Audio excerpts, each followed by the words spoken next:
Let me ask you a simple question. When was the last time you looked at your life and thought, something here needs to change? Not because everything is falling apart, but because deep down you know you're capable of more.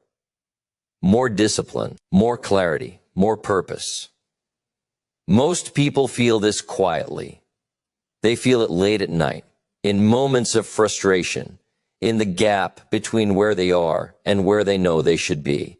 And yet, instead of rebuilding, they adjust to the cracks. We live in a world that teaches us to patch problems instead of fixing foundations.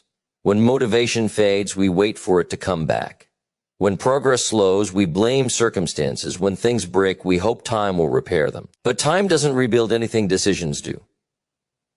If your results aren't changing, it's not because life is unfair. It's because something inside you still needs work. Rebuilding yourself doesn't mean starting over from nothing. It means starting again with awareness. It means recognizing that the life you are living today was built brick by choices you made yesterday. And if choices built it once, choices can rebuild it again. The question is not whether change is possible. The question is whether you are willing to become the kind of person who can create it. Personal responsibility is the moment a person stops negotiating with reality and starts cooperating with it. It is the clear understanding that whatever your current results are, financially, emotionally, professionally, or personally, they are connected to the choices you have made, the habits you have practiced, and the standards you have accepted. This idea is uncomfortable because it removes the safety net of excuses, but it is also empowering because it puts control back into your hands. When you accept responsibility, you stop seeing yourself as a victim of circumstances and start seeing yourself as the architect of your future. Many people delay rebuilding themselves because they are busy assigning blame. They blame their upbringing, their lack of opportunity, the economy, their relationships, or their past mistakes. While these factors may influence a person's journey, they do not dictate the destination. Responsibility does not mean denying hardship or pretending life has been fair. It means recognizing that regardless of what happened to you, what happens next is your responsibility. The moment you accept this, your energy shifts from complaint to construction. Personal responsibility also changes how you view problems. Instead of asking, why is this happening to me? You begin asking, what can I do about this? That single shift transforms problems into projects. When something breaks in your life, you no longer wait for rescue or permission. You take initiative. You understand that waiting for conditions to improve is a dangerous habit because conditions rarely improve on their own. Progress begins when you decide to improve yourself instead. Taking responsibility requires honesty, and honesty can sting. It forces you to confront the gap between who you are and who you could be. It exposes neglected habits, wasted time, and unfulfilled potential. But this honesty is not meant to shame you, it is meant to awaken you. You cannot rebuild what you refuse to acknowledge. Responsibility is the courage to look at your life as it is without distortion and still believe you have the power to change it. When responsibility becomes your foundation, your confidence grows. Not the loud, fragile kind that depends on praise or validation, but a quiet confidence rooted in self-trust. You begin to trust yourself because you know that if things go wrong, you will respond intelligently. You stop fearing failure as much because you understand that failure does not define your response to it does. This mindset creates resilience, which is essential for rebuilding anything worthwhile. Responsibility also restores dignity. There is something deeply empowering about knowing that your life is not happening to you, it is being shaped by you. Even small acts of responsibility, keeping promises to yourself, managing your time better, improving one skill begin to compound. Over time, these choices rebuild self-respect, and self-respect becomes the fuel for higher standards. At its core, personal responsibility is freedom. It frees you from waiting, blaming, and hoping.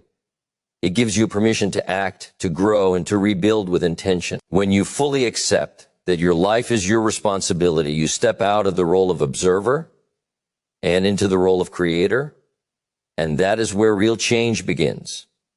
Your philosophy is the invisible operating system running your life. It is the collection of beliefs, attitudes, assumptions, and interpretations through which you view the world and yourself. Most people never consciously examine it, yet it silently dictates their decisions, their reactions, and ultimately their results. When your philosophy is weak, confused, or borrowed from others without thought, your future becomes uncertain and inconsistent.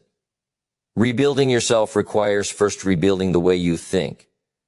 Every action begins as a thought, and every repeated action becomes a habit. If your philosophy tells you that life is unfair, effort is pointless, or success is reserved for a lucky few, your behavior will reflect that belief. You may hesitate, procrastinate, or settle for less, not because you lack ability, but because your thinking has quietly limited your expectations. A flawed philosophy does not announce itself, it disguises itself as realism. Over time, it builds a future that matches its low standards. Your philosophy is shaped by what you listen to, what you read, who you spend time with, and how you interpret your experiences. If you consistently consume negativity, gossip, or defeatist thinking, your mind begins to normalize it. You start expecting less from life and from yourself. On the other hand, when you deliberately expose yourself to ideas that challenge you, stretch you, and demand more from you, your philosophy begins to evolve. This evolution is not accidental. It is intentional. You must choose to think better before you can live better. Changing your philosophy does not require extraordinary intelligence or talent. It requires awareness and willingness.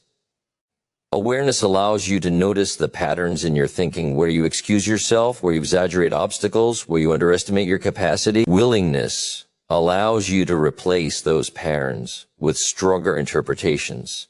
Instead of seeing difficulty as punishment, you see it as training. Instead of seeing failure as proof of inadequacy, you see it as feedback. These shifts may seem subtle, but they carry enormous long-term consequences. As your philosophy strengthens, your decisions begin to align with growth rather than comfort. You start doing things that once felt unnecessary or uncomfortable, not because someone is forcing you, but because your internal logic has changed. You read when others relax, you practice when others complain, and you persist when others quit. The future you create is not a surprise. It is the predictable outcome of a refined way of thinking. A powerful philosophy also gives you stability in uncertain times. When circumstances change, when plans fall apart, when results are delayed, you do not panic or abandon your principles. You understand that circumstances are temporary, but character is permanent. This understanding keeps you steady, patient, and focused even when progress is slow. Rebuilding yourself at the deepest level means upgrading your philosophy. When your thinking becomes disciplined, purposeful, and aligned with growth, your actions naturally follow. And when your actions change consistently, your future has no choice but to change with them. Small disciplines are the quiet builders of extraordinary lives. They rarely attract attention because they do not promise instant transformation or dramatic results. Yet they are the most reliable way to rebuild anything that has been weakened over time. When a structure collapses, it is seldom because of one major failure. It is usually the result of small neglects repeated daily. The same principle applies to personal growth. What you practice consistently, even in small ways, shapes the strength of your character and the direction of your future. A small discipline is a simple action that requires a bit of effort, thought, or restraint, practiced regularly. Reading a few pages each day, planning tomorrow the night before, exercising for a short period, choosing restraint over impulse, or speaking with intention rather than reaction may seem insignificant in isolation. However, these actions compound. Each repetition reinforces identity. You are not merely performing a habit. You are training yourself to become someone who keeps commitments, values progress, and respects structure. Many people avoid small disciplines because they underestimate their power. They believe that change must be dramatic to be effective, so they wait for motivation, energy, or the perfect moment. This waiting becomes a habit of its own, and over time, It weakens self-trust. Small disciplines solve this problem because they are manageable. They do not rely on emotional peaks. They rely on consistency.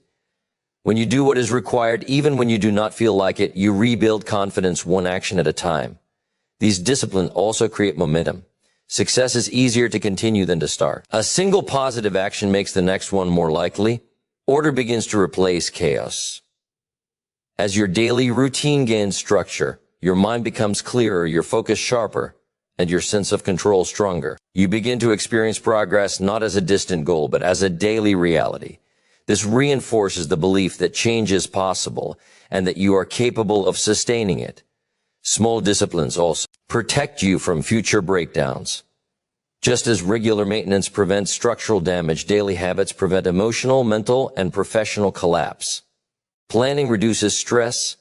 Learning reduces insecurity, and self-care reduces burnout. These disciplines act as stabilizers, ensuring that when challenges arise, you are prepared rather than overwhelmed. You do not rely on luck or last-minute effort. You rely on systems you have already built. Rebuilding yourself through small disciplines requires patience and humility. The results may not show immediately, and there will be days when progress feels invisible. But progress does not disappear simply because it is unseen. It accumulates quietly, strengthening the foundation beneath the surface. Over time, what once required effort becomes second nature, and what once seemed impossible becomes routine. In the end, small disciplines do more than improve performance. They reshape identity. They turn intention into behavior and behavior into character. Through consistent, simple actions practiced daily, you rebuild yourself not with force, but with faith in the power of steady, deliberate growth. Outgrowing your old self is one of the most challenging and necessary parts of rebuilding your life.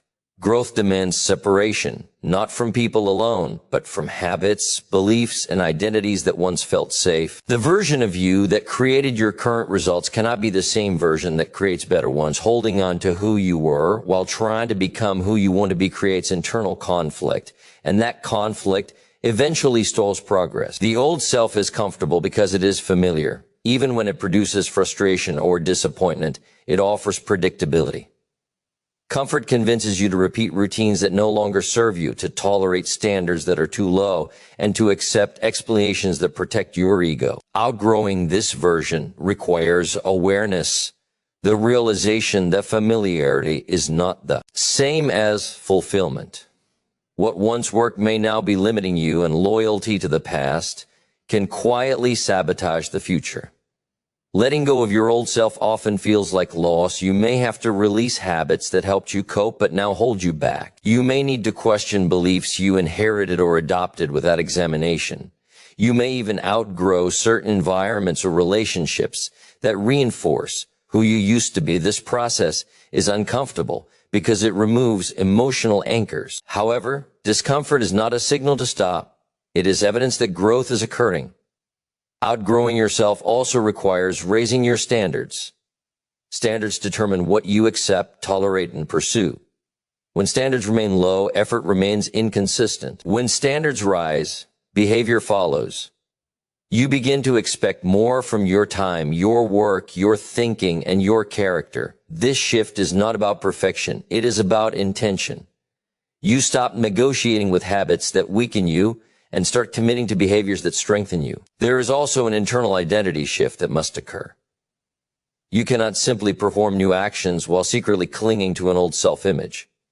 If you see yourself as undisciplined, unlucky, or incapable, your actions will eventually align with that identity. Outgrowing your old self means redefining who you believe you are. You begin to see yourself as someone who learns, adapts, and persists. This new identity influences decisions long before motivation appears. Fear often shows up during this process. Fear of failure, fear of judgment, fear of success, and fear of leaving behind what is known. These fears are not signs that you are incapable. They are signs that you are crossing a threshold. Growth always demands a period of uncertainty, where the old self no longer fits and the new self is still forming. This space is uncomfortable, but it is also where transformation takes place. Rebuilding yourself requires the courage to outgrow your old limitations without resentment or regret. You honor who you were by becoming more than you were. By releasing what no longer serves you and committing to higher standards and a stronger identity, you make room for the next version of yourself to emerge. Setbacks are often misunderstood because they arrive wrapped in disappointment, frustration, and self-doubt. When plans fail or progress slows, the natural reaction is to see these moments as evidence of incapability or bad luck. Yet setbacks are not indicators of the end. They are indicators of involvement. They only appear when a person is attempting something beyond comfort.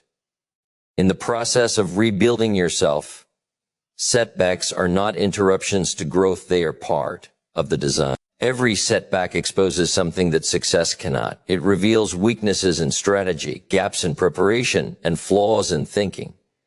When everything goes smoothly, there is little pressure to evaluate yourself honestly. Difficulty forces reflection. It pushes you to ask harder questions about your approach, your discipline, and your assumptions. In this way, setbacks act as teachers. They offer instruction not through comfort, but through contrast. The value of a setback depends entirely on your response to it. When met with bitterness or avoidance, it becomes a burden. When met with responsibility and curiosity, it becomes a resource. Instead of asking why something went wrong, you begin asking what needs to be strengthened. This shift transforms failure from a verdict into feedback. You stop personalizing the outcome and start analyzing the process, which preserves confidence while refining competence. Setbacks also build emotional resilience. Each time you recover from disappointment without quitting, you train yourself to endure pressure. You learn that discomfort is temporary and survivable. This realization changes how you approach future challenges. You become less reactive, less fearful, and more patient. Over time, you stop measuring progress solely by outcomes and begin measuring it by your ability to stay engaged despite obstacles. There is also a refining effect that setbacks produce. They strip away unrealistic expectations and replace them with practical wisdom. Early optimism often assumes that effort will be immediately rewarded. Setbacks correct this assumption and replace it with understanding. You begin to appreciate preparation, consistency, and timing. You learn that mastery takes longer than enthusiasm, and success demands endurance as much as ambition. Setbacks reveal commitment. When things fall apart, interest fades quickly for those who were never truly invested. Those who continue, adjust, and persist demonstrate depth of purpose. This persistence strengthens identity. You begin to see yourself as someone who does not collapse under pressure. That identity becomes a stabilizing force in every area of life. In rebuilding yourself, setbacks provide the raw materials necessary for strength. They challenge comfort, sharpen awareness, and deepen resolve. Without them, growth would be shallow and fragile. With them, character is forged, understanding is expanded, and progress becomes sustainable. What initially appears as a breakdown often contains the blueprint for a stronger rebuild. Rebuilding yourself is not a phase you pass through or a project you complete. It is a way of living that continues as long as you are alive. Many people approach personal growth with the hope that one breakthrough, one achievement, or one period of discipline will permanently solve their problems. This expectation creates frustration because life continues to evolve and each new level introduces new challenges. When you understand that rebuilding is lifelong, you stop searching for a finish line and start committing to the process. Life is dynamic. Circumstances change, responsibilities increase, environments shift, and expectations rise. The skills and habits that once supported you may become insufficient as your life expands. A mindset that refuses to adapt eventually becomes a limitation. Lifelong rebuilding means regularly reassessing who you are, how you think, and how you operate, then making adjustments before stagnation turns into decline. Continuous rebuilding requires humility. It asks you to accept that no matter how much you know or how far you have come, there is always more to learn. Pride resists improvement because it insists on certainty. Growth, on the other hand, thrives on curiosity. When you remain open to feedback, new ideas, and correction, you stay flexible. This flexibility allows you to respond intelligently rather than react emotionally when life changes. A lifelong approach also removes pressure. When you believe growth must be completed quickly, you rush, compare, and become discouraged. When you accept that rebuilding is ongoing, patience replaces urgency. You focus on steady progress rather than perfection. You understand that setbacks do not disqualify you. They simply signal areas that require attention. This perspective reduces anxiety and increases sustainability. Rebuilding yourself over time also deepens self-awareness. As you grow, you begin to recognize patterns in your behavior, strengths that need refining, and weaknesses that resurface under stress. Instead of being surprised by these patterns, you learn to anticipate them. This awareness allows you to design systems, habits, and boundaries that support long-term stability rather than short-term motivation. There's also a sense of purpose that comes from lifelong rebuilding. When growth becomes a constant priority, life feels intentional. You are no longer drifting from one reaction to another. You are actively shaping who you are becoming. Each season of life becomes an opportunity to refine character, expand capacity, and improve contribution. Growth is no longer something you do to fix yourself, but something you do to honor your potential. A lifelong rebuilding mindset creates resilience. When challenges arise, you do not interpret them as proof that something has gone wrong. You see them as part of the ongoing process of refinement. This keeps you engaged rather than defeated. Over time, you develop confidence not in having all the answers, but in your ability to adapt, learn, and continue evolving as life unfolds. As we come to the end, remember this.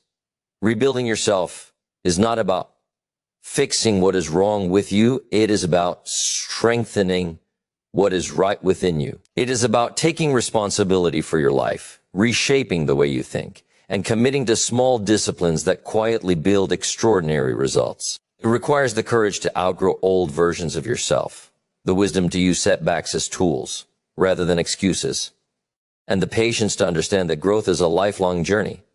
When you choose to rebuild, you are choosing intention over accident and progress over comfort. Brick by brick, decision by decision, you become stronger, clearer, and more capable than before. Your life is always under construction, and that is not a weakness, it is an opportunity. You are not behind, you are not broken, and you are not disqualified. You are simply in the process of becoming. Start where you are, stay consistent, and trust that the work you do on yourself today will shape the future you live tomorrow. Thank you for your time, your attention, and your openness to growth. I wish you the courage to rebuild, the discipline to continue, and the confidence to believe in who you are becoming. Good luck, and may your journey forward be intentional, meaningful, and strong.